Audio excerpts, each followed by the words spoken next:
Bonjour et bienvenue dans The Global Conversation. Nous sommes avec Mary Robinson, l'ancienne présidente de la République d'Irlande, ex-haut-commissaire des Nations Unies aux droits de l'homme et actuelle présidente des Anciens, un groupe de dirigeants et penseurs indépendants de dimension internationale cofondé en 2007 par Nelson Mandela qui œuvre pour la paix et les droits de l'homme. Mary Robinson, merci beaucoup de participer à The Global Conversation. It's a pleasure, Maeve. Madame Robinson, cela fait plus d'un an que l'Organisation mondiale de la santé a déclaré l'état de pandémie mondiale de Covid-19.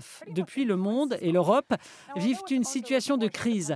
Bien qu'on le dise peu, la pandémie creuse encore le fossé entre les pays, les populations et les catégories sociales. Quel est son impact à long terme, selon vous? C'est très inquiétant. Les anciens ont beaucoup évoqué le fait que le Covid-19 avait exacerbé toutes les inégalités. Les inégalités ethniques, entre hommes et femmes, ou encore celles qui visent les personnes porteuses de handicap, celles qui sont marginalisées, les migrants et les réfugiés. Elles se sont toutes accrues. Et les surmonter sera difficile parce qu'en arrière-plan de cette crise du Covid, il y a la crise du climat. Donc nous devons nous remettre du Covid d'une manière qui soit en accord avec la nécessité de réduire nos émissions. Cette décennie est cruciale. Et vous savez, les inégalités sont bel et bien là, et les gens souffrent beaucoup. Nous allons certainement revenir sur ce point, mais les femmes ont été particulièrement touchées. Des études montrent que ce sont elles qui se sont le plus occupées de l'assistance aux autres et de la garde des enfants. Nous sommes en 2021 et dans l'Union européenne, les femmes gagnent en moyenne 14% de moins que les hommes, un chiffre qui varie beaucoup selon les États membres. Selon vous, pourquoi faut-il s'attaquer à ce problème au plus vite ? Il est vraiment important d'œuvrer à ce que les Nations Unies, en réalité l'ONU Femmes, appellent Génération Égalité, et d'y travailler dans le cadre du 25e anniversaire du programme d'action de Pékin, qui était célébré l'an dernier. Mais nous le marquons cette année de manière plus spécifique. Et il est vrai que la contribution des femmes a été reconnue dans les domaines de la santé, l'assistance et même le nettoyage des hôpitaux. Elles occupent des emplois peu rémunérés dont nous percevons encore plus l'utilité aujourd'hui, parce qu'elles ont permis de maintenir des lieux ouverts. Les femmes sont aussi davantage touchées par le chômage, soit parce qu'il y a des secteurs comme l'hôtellerie et la vente au détail qui ont particulièrement subi les conséquences de la pandémie, soit, comme vous l'avez dit, parce qu'elles assument la plus grosse part de l'assistance. Et elles ont peut-être arrêté de travailler pour faire l'école à la maison ou s'occuper de parents âgés, par exemple.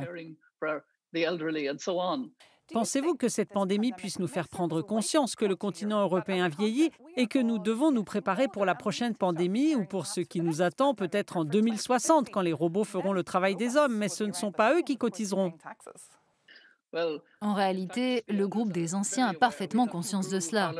L'une de nos membres, c'est Gro Harlem Brundtland. Elle a présidé une commission qui a alerté sur cette pandémie en septembre 2019. Et elle participe à des études sur de futures pandémies.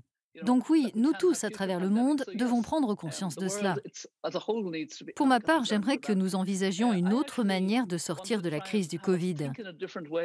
Honnêtement, je n'aime pas cette idée de reconstruire en mieux, parce que je ne crois pas que nous voulions revenir au monde très inégalitaire que nous connaissions. Nous voulons bâtir un monde nouveau qui tienne compte de l'égalité, de la justice, de la durabilité, en lien avec la nature et avec la nécessité pour nous d'avoir un environnement vivable pour nos enfants et nos petits-enfants. Dans le même temps, un autre sujet domine le débat et divise le continent européen depuis des années. C'est la question de la gestion des migrations. Vous êtes connu en tant que militant des droits de l'homme. Selon vous, qu'est-ce que les Européens auraient dû faire de mieux? Il nous faut un système beaucoup plus équitable en Europe. Nous ne devons pas laisser cette question aux pays méditerranéens et demander en particulier à l'Italie et à la Grèce de supporter une charge disproportionnée. Ce n'est pas juste. Et vous savez, cette situation n'a que trop duré. Nous devons gérer cela de façon beaucoup plus équitable. Et au final, on sait bien que ces migrants qui ont fui des situations dangereuses pour un autre pays ont la volonté d'entreprendre. Ils sont déterminés, courageux, et ils construisent leur vie où qu'ils aillent. C'est ce que l'on constate. Mais les images que l'on voit des camps dans des pays comme la Bosnie devraient faire honte à l'Union européenne et aux responsables politiques européens, non? Je pense que nous devons vraiment faire mieux. Vous savez, en Irlande, nous avons mis en place un programme d'hébergement pour les demandeurs d'asile. Et nous réformons ce que nous faisons en la matière parce que nous sommes conscients qu'une communauté est jugée sur la manière dont elle traite ses prisonniers, mais aussi ceux qui ont dû la rejoindre, parce qu'ils fuyaient un conflit ou la persécution quelque part. Et donc je crois que nous devons nous concentrer sur ces questions de justice sociale, mais aussi sur le fait de sortir de la crise du Covid-19 avec des systèmes de sécurité sociale beaucoup plus exhaustifs en Europe et au-delà. Madame Robinson, en tant que membre des Anciens, vous militez pour la paix. Êtes-vous inquiète de la détérioration des relations anglo-irlandaises et de la fragilité de l'accord de paix du Vendredi saint? Je pense que vous comprendrez que c'est une question que je ne peux pas vraiment aborder en tant qu'ancienne présidente de la République d'Irlande. Je me tiens en dehors de la politique en général. Mais je suis l'évolution des choses avec attention et passion. Mais je ne veux pas en dire plus parce que la situation est un peu tendue en ce moment. Et ce n'est pas une bonne chose. Parlons d'un sujet que vous abordez volontiers, le changement climatique. Ici à Bruxelles, un événement a fait le buzz cette semaine, la venue de John Kerry, qui a dit vouloir renforcer la coopération entre les États-Unis et l'Union européenne dans la protection du climat.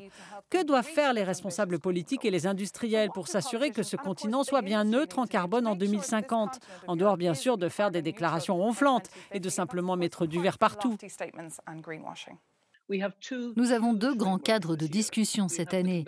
La Convention sur la diversité biologique prévue en Chine et la conférence de l'ONU sur le climat qui aura lieu à Glasgow en novembre. Toutes les 2 avaient été reportées d'1 an. Il faut que tous les pays, toutes les entreprises, toutes les sociétés d'investissement et toutes les communautés s'engagent à atteindre 0 émission en 2050. Et ensuite, il faut faire un rétro-planning pour y arriver. Qu'est-ce que ça veut dire pour 2030, pour 2025, pour les engagements pris au niveau national? Nous n'y sommes pas encore. Si l'on se contente de ce que l'on sait de toutes les promesses faites jusqu'à présent par les différents pays, notre planète, à terme, ne sera pas tirée d'affaire. Le temps nous manque, mais j'ai une dernière question à vous poser. Vous avez été une personnalité publique pendant des décennies et une carrière comme la vôtre ne se déroule pas sans 1 ou 2 accros.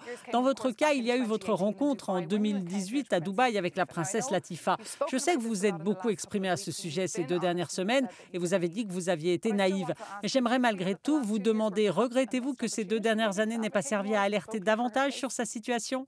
Je crois qu'il est vraiment très important aujourd'hui de soutenir le Haut-Commissariat des Nations Unies qui a demandé des preuves de vie, d'aller plus loin dans le cadre des mandats du Haut-Commissariat et de chercher à obtenir la libération non seulement de Latifa, mais aussi de sa sœur. C'est là-dessus qu'il faut se concentrer.